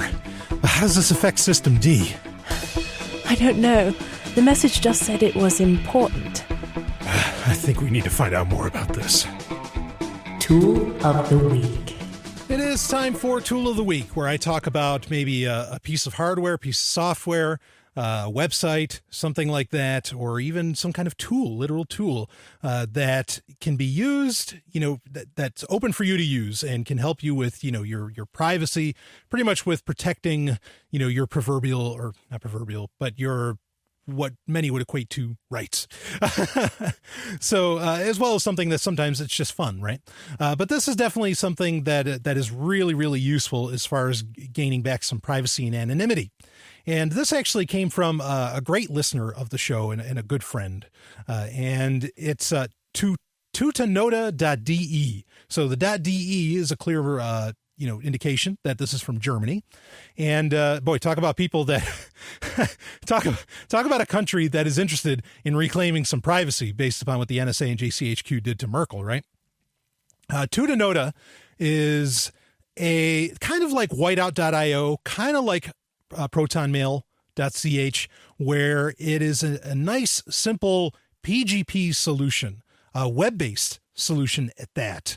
And this is comparable to whiteout.io, where it allows for it. Of course, it's totally open source and it's free, in all those ways, but it has an iOS app and it has an Android app. Okay, so that was the nice thing about whiteout.io, and why I pushed really hard for that was because it had apps for a lot of different platforms, and I thought that was really cool. So this is an entirely web-based solution, other than the app, but even then that might just be a skin of sorts. I haven't totally looked at the app yet, but it's a great implementation. And they are going to come out with a Tutanota for Business, which will allow you to have, real easy PGP implementation. And it is easy. They've done the best job I've seen so far. They did better than whiteout.io, and they don't have any of the message amount or, the space limitations that ProtonMail has. They will have one for business where you can actually use your own domain to create a key, and that will probably cost, I imagine. But otherwise, the standard, if you just want to get a tutanota.de email address, that's totally free and always will be. So good for them. It does have Outlook, like Outlook implementation. And I think that's pretty cool that it can work with Outlook. That's going to make it, because actually I think WinGPG doesn't even work well with the newest version of Outlook, and it probably won't work with the newest version that I think will be out next year. So that's kind of out of there. So what's a good solution to have? Well, Tutanota, and it works really well. PGP is so important. It's really, as far as encryption goes, it's the only thing that I have where I'd probably bet my life on it if it was necessary. I don't know necessarily Tutanota, it's still in beta. Okay. But PGP, good solid PGP implementation and setup is about as good as we can get, is my point. Okay. And so it's really important to use it, even if the setup can be a little clunky. Like I've noticed whiteout.io has been a little clunky. I haven't been able, the reason I use whiteout.io still, and I haven't switched over to Tutanota yet, is because whiteout.io does work with any domain. But honestly, that's been buggy on that recently. I can't get the app to work with the Zomia Offline Games account. It's a real problem for me, admittedly. So Tutanota hopefully would be a solution for that. But the point being is that even if it is clunky, getting people used to the idea of encrypting their emails, of encrypting what they send, what information they send around, is just as important as to, how good the implementation is. Okay, because if people could get used to it, then it becomes a habit, and then it becomes order of the day, and then people think to themselves, well, why wouldn't it be this way? As to where more they're tacitly accepting that, well, the NSA's got to keep an eye on us. Now, let's change gears on that. And so I love it when these really easy setups of great encryption get released. I don't care where they come from. Okay, it's an exciting thing. It's something that needs to happen more, and I know will happen more. Okay. And so PGP, email's getting pretty well rounded out as far as a federated system, as far as being able to encrypt. Maybe something better will come along. Maybe Bitmessage or a Bitmessage successor will improve this whole situation and come up with a really good peer-to-peer, encrypted communication system. But as it stands, email is pretty powerful. And the fact that it can do a lot of this stuff, like Tutanota allows it to do, that's awesome. Can't recommend using that more. And like I said, email encryption, PGP encryption, or GPG encryption right now is about the most trustworthy thing I can recommend. I'm not saying do anything nuts. I'm not saying anything of the sort. The best encryption is for you to have real life anonymity mixed in with your digital anonymity. Okay. But, as far as like quick and easy, fast and dirty, you use one of these solutions, and Tutanota is a great addition to ProtonMail, to Whiteout. You take your pick. So I love it. And thank you, listener, for bringing it to my attention. I'll be back with more. This is Sovryn Tech. Hey, this is Michael Dean from the Freedom Fiends radio show. I've been working with computer programmer Derek Slopey to create Fiend Phone. I'm using Fiend Phone right now to talk with and record one of my co-hosts in real time. Take it, Davi. Hey, this is Davi Barker, and I'm 1,000 miles away from Michael, but we sound like we're in the same room. We sure do, Davi. So, Davi, please tell the nice people more about Fiend Phone. Fiend Phone is free, open-source software that opens up a global world of possibilities for collaborative, high-quality remote voice media production, and I'm digging it. People can try the Windows beta version of Fiend Phone right now at fiendphone.com. But we're also raising money to vastly improve Fiend Phone and vastly improve independent talk media worldwide. So go to fiendphone.com to help out. Who will build the audio roads? We will, with your help. That's fiendphone.com. FEENPHONE.com. Foxtrot, Echo, November, phone.com. Fiend Phone. I never knew remote audio could be this good.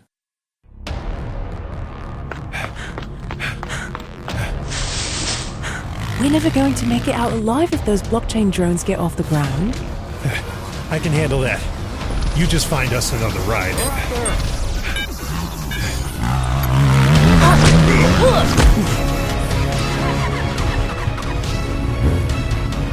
Get on! Nice moves. When did you learn that? On with you. No guns, no killing. Are the drones taken care of? They are now. Nothing works better than a quick hack. Let's get going. Hacksec. It is time for Hacksec, where we talk about hackers and security issues. And boy, have we got some security issues to talk about this week. In fact, this week's it's like all Apple all the time, right? Not entirely, but I've got a couple stories that I want to dig into here, both having to do with the CIA. And this first one is from The Verge, and it's in response to a new Snowden release. And it's Apple targeted by CIA spies for years, say new Snowden documents. So reading on, a new report by The Intercept says that researchers working for the CIA have been involved in a multi-year sustained effort to crack Apple's security measures on iPhones and iPads. Documents provided by former NSA contractor Edward Snowden detail a number of initiatives, including an attempt to crack encryption keys implanted into Apple's mobile processor and a method compromising Xcode, the Apple tool used to create the vast majority of iOS apps. Although the report doesn't include details of any successful operations against Apple, it highlights the ongoing battle between national security agencies and technology companies, as well as the hypocrisy of the U.S. government. It was only in March this year that President Barack Obama criticized China for its plans forcing tech companies to install security backdoors for government surveillance. Instead, as The Intercept notes, China is only following America's lead. Quote, if U.S. products are okay to target, that's news to me, end quote, Matthew Green, a cryptography expert at Johns Hopkins University Information Security, told The Intercept. Matthew Green is also the guy that created what we were talking about earlier, Zerocash. How apropos.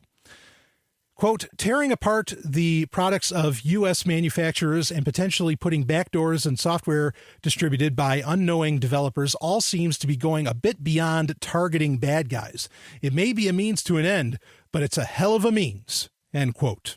I think that's about the best way I've ever heard that put.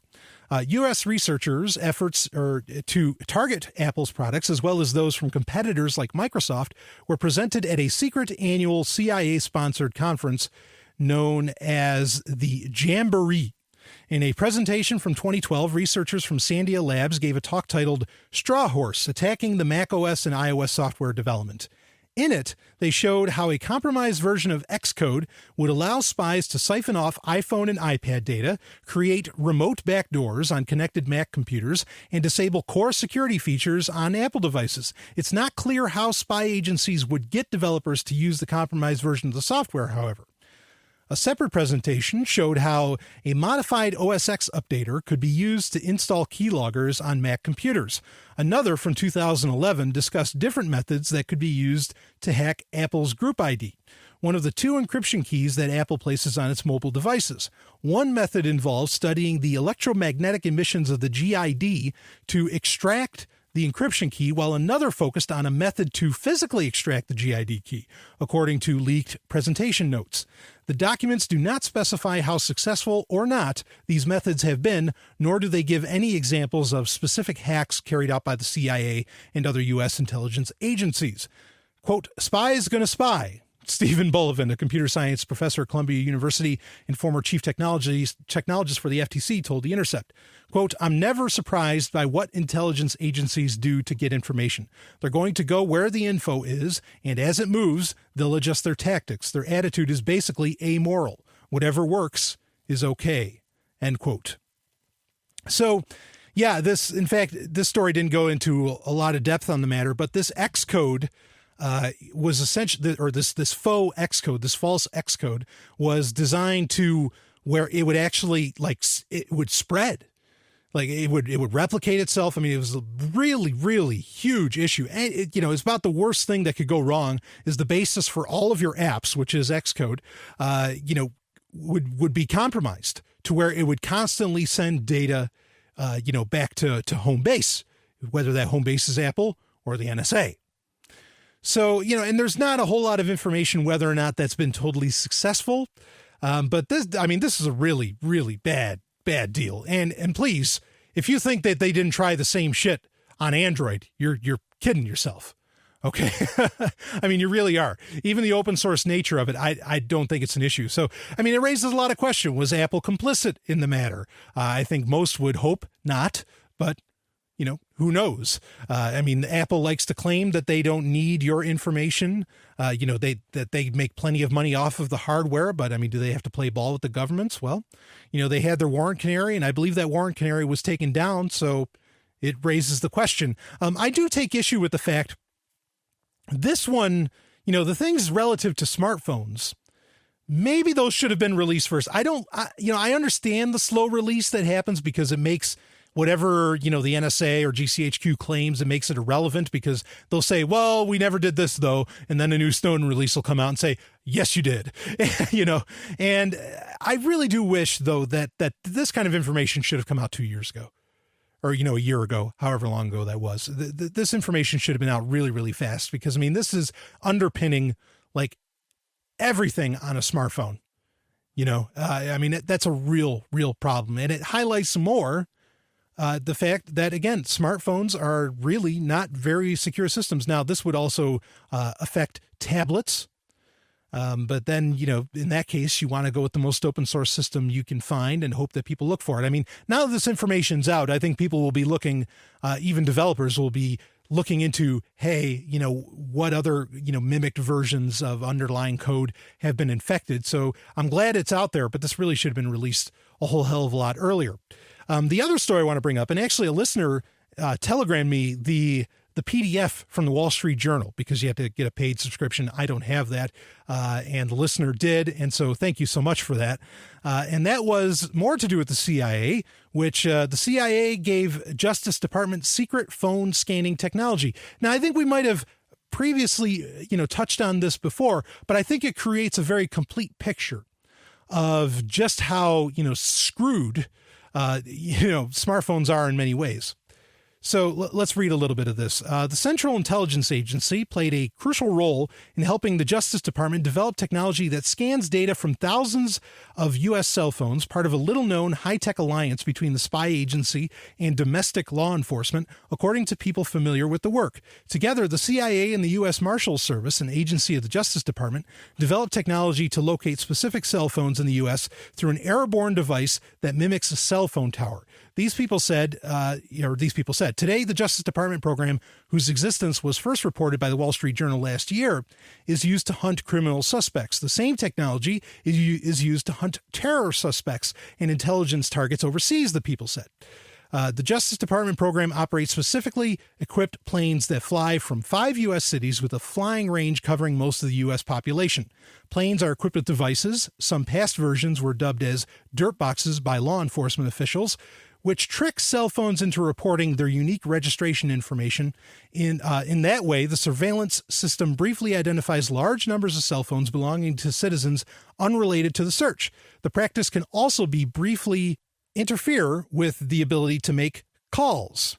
Some law enforcement officials, however, are concerned the aerial surveillance of cell phone signals inappropriately mixes together traditional police work with the tactics and technology of overseas spy work that is constrained by fewer rules. Civil liberties groups say the technique amounts to a digital dragnet of innocent Americans' phones.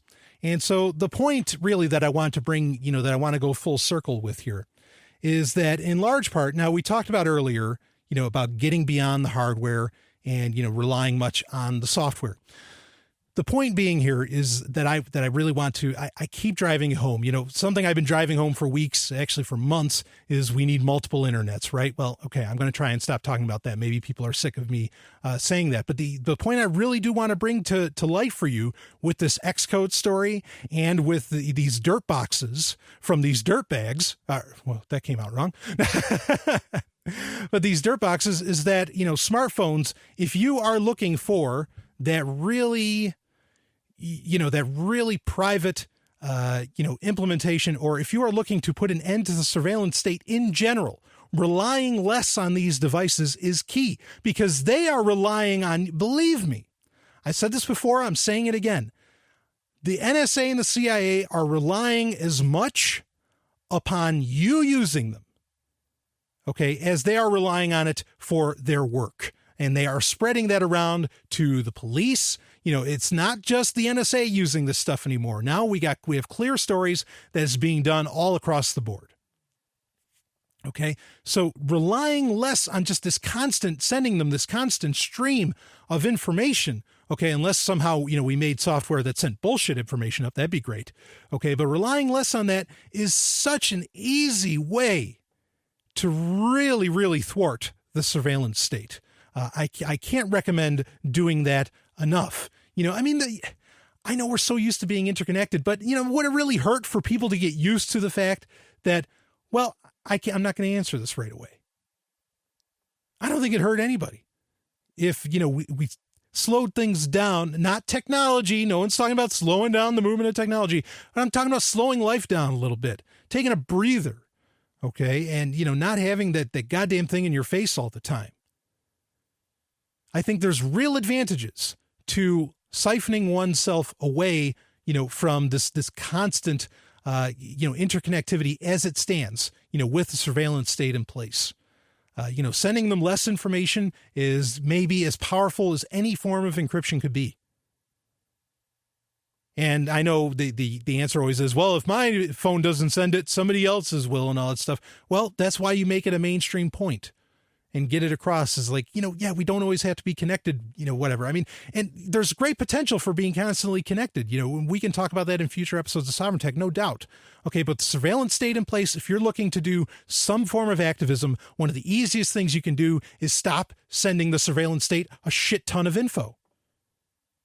We read a couple weeks ago about dumb phones. Maybe that's something you want to consider. Anyway, I just want to bring that out there. I wanted to bring these points to light. The Xcode thing is really serious, but I think there will be relatively easy solutions to that. People will be looking out for the BS Xcode. But the dirt boxes, that could be a problem. I'll be back with more. This is Sovereign Tech.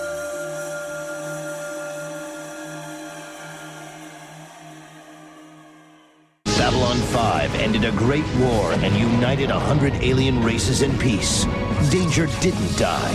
It just went underground, with new heroes and new evils to carry the torch. We need to make sure they all understand we will not be intimidated. What is wrong with you people? We have to pit him against himself. It's an entire new season of Babylon 5, with all new episodes. Babylon 5 is available for download on your favorite torrent site. See it now to experience the greatest show in television history. Babylon 5.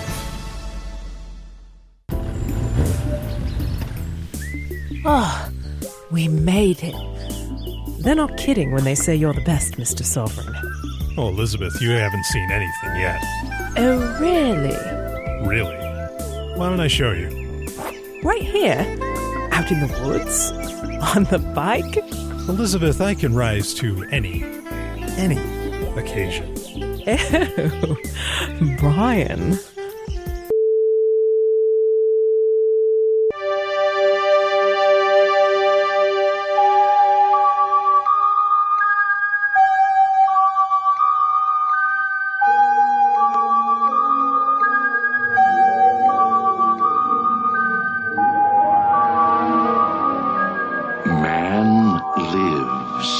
in the sunlit world of what he believes to be reality. But there is, unseen by most, an underworld, a place that is just as real, but not as brightly lit. A dark side.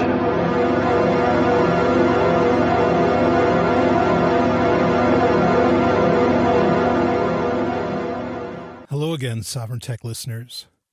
I have another story for you. Now, of course, this is the climax where I can talk about anything I want to talk about, and I have, before all the snow melts at Ice Station Zero here, I have a little story that's always been one of my favorites, and it's a very old story, and it's very, very true. At least what facts are available are true. And what this is from Russia. In fact, February 2nd, 1959. Of course, that, Soviets are arguably at the height of power at this time, doing all kinds of wild tests. Does that have anything to do with what we're about to talk about? Who knows? But this is the Dyatlov Pass incident.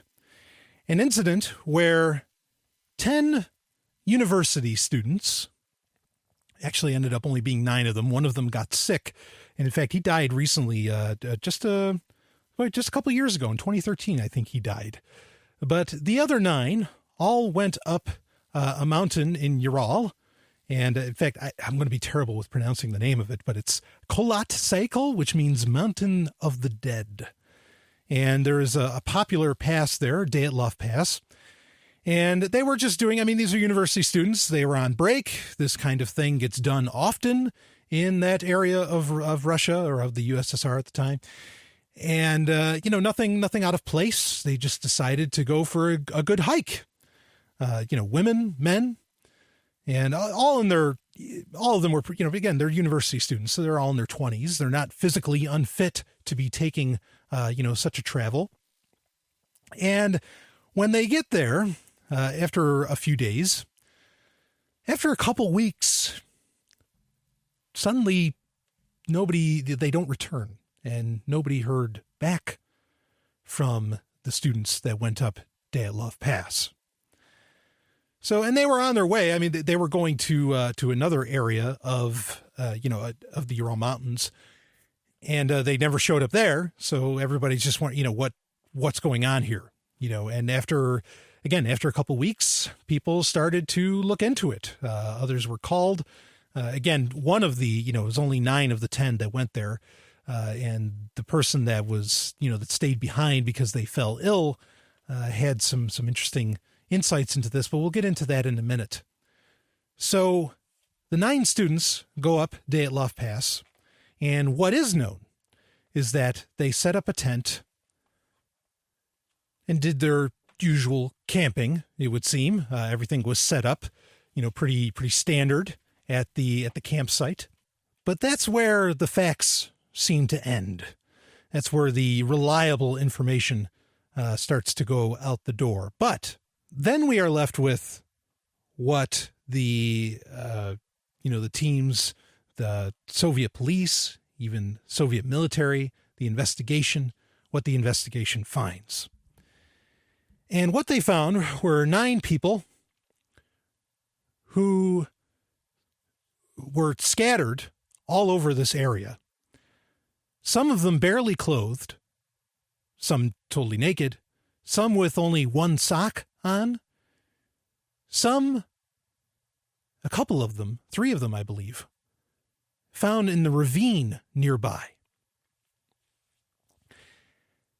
And again, it seemed like something scared them so much that they couldn't even get their clothes on. Odd enough that their clothes, were off. You think you're out there camping. This is the middle of winter, in Russia. This is some pretty severe weather to be experiencing. For them to be completely naked, I find strange on its own.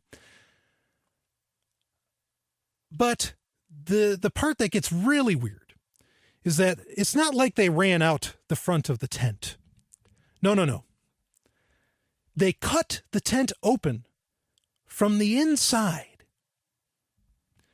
So I think, the initial reports would be, some kind of animal, a bear or something along those lines, tore in to the tent, and attacked them and perhaps mauled them and they weren't ready. And I guess they were naked when they were getting ready for bed or whatever. No. These students, these hikers, ripped this thing open from the inside. Now, it makes sense that if you're in a hurry that perhaps you would do that, because at the time, zippers weren't the order of the day, certainly not on tents. You had to unbutton it, and maybe unbuttoning it would take a little bit of time, but I also think that really people back then were so used to buttons that you can unbutton a fly just about as fast as you could zip them. All right, zippers are more of a convenience of production, not necessarily not necessarily a convenience in speed, perhaps. So that's strange in and of itself. But again, these young people start running away from whatever's there. Now, it's very simple, very easy to see the tracks. People can follow. That's how they knew the bodies went in. A few of the bodies went into a ravine because they could follow the tracks of the students or of the hikers.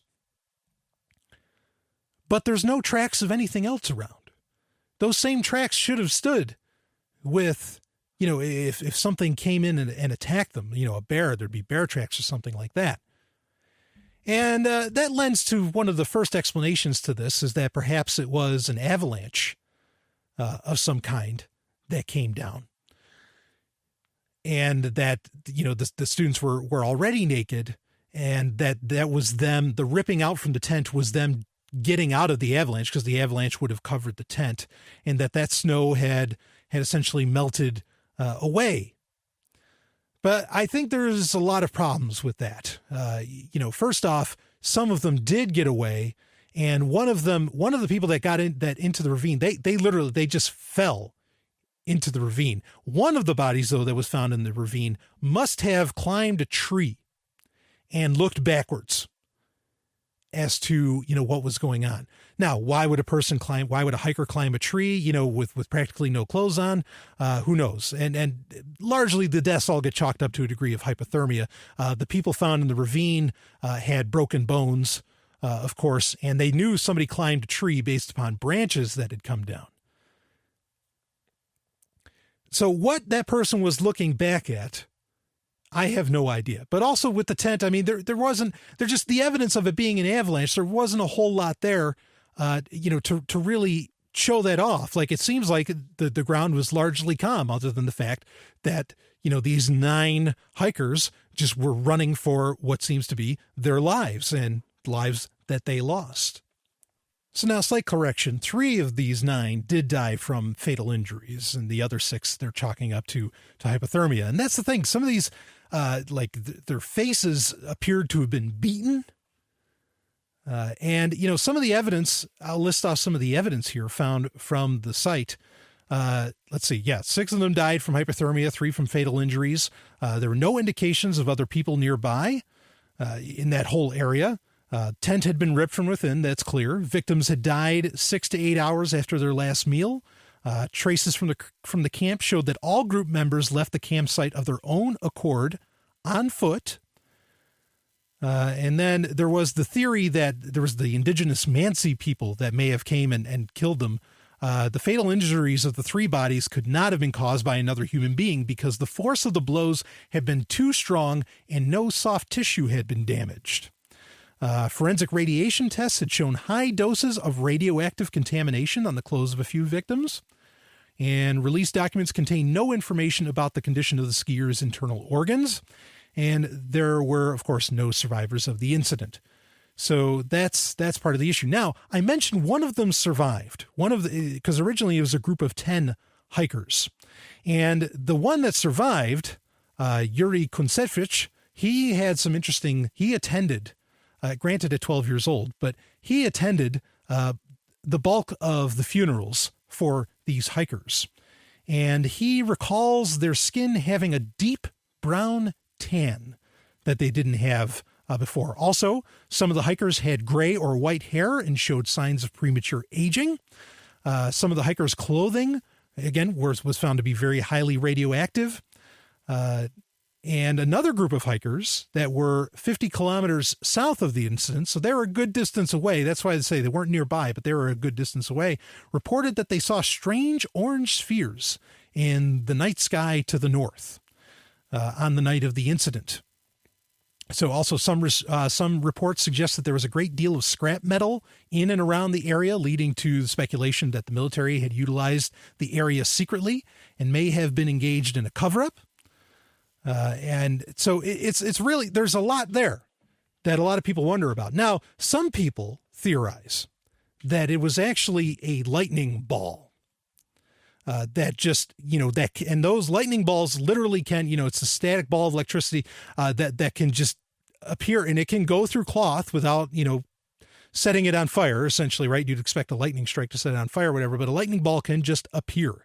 And some people think that that's what that's all about, that it was a lightning ball that went in there. Some people, like we mentioned, there was scrap metal found around. Some people wondered if it was some kind of Soviet military weapon. And it's interesting because let's be clear that the official wrap up of this whole investigation is that this is the official 3-word statement: an unknown compelling force had caused the deaths of these 9 people. And that's all they've got. What happened at Dyatlov Pass? How are 9 people dead in the 50s? And these reports of premature aging, radiation, people so terrified, they're ripping open their tent from the inside. I mean, taking no time at all, barely have clothes on. Some of them appear to have been mauled. And no trace of any intruder. Well, the first answer that a lot of people like to come up with is aliens. I'm not inclined to agree that it was aliens. But it does make one wonder. So many areas in Soviet Russia were kind of blanketed off for experimentation. Some experimentation to varying degrees of extremes. And often, just as the U.S. government would, often this experimentation would be done without the knowledge of the people that that are being experimented on. Was it some kind of Soviet, experiment, some kind of military experiment? Was there, one would assume if there was some kind of crash, that would make up for the scrap metal, that there would have been a lot more evidence of that. Was the evidence cleared up? Why was there no reports about what happened of the condition of the internal organs of these 9 hikers? There's no easy explanation to this one. It's another one of those great mysteries. And I'm reminded, a lot of people don't realize this, but science in the 40s and 50s, they were doing, like the Nazis just had no regard for human life. And many argue, in fact, I'd consider it inarguable, that medical knowledge leapt perhaps by centuries due to the Nazis not giving a shit about human life. Did the Soviets engage in similar experimentation? Did they, I think it's pretty clear that they didn't have a regard for human life by any means. And were these 9 hikers a part of something that defies most explanation? There's lots of plans that we see from various governments, especially in the 40s and 50s, that, like these blueprints and whatever, that those certainly defy explanation. Think things like Deglaka, the Bell, and others.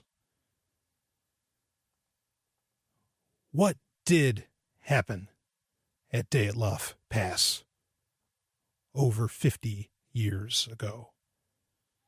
We'll probably never know. But it is interesting to speculate about. I think that's enough Sovereign Tech for this week. Carpe Lucem, everybody. I'll see you on the dark side. The dark side is always there, waiting for us to enter, waiting to enter us. Until next time, try to enjoy the daylight.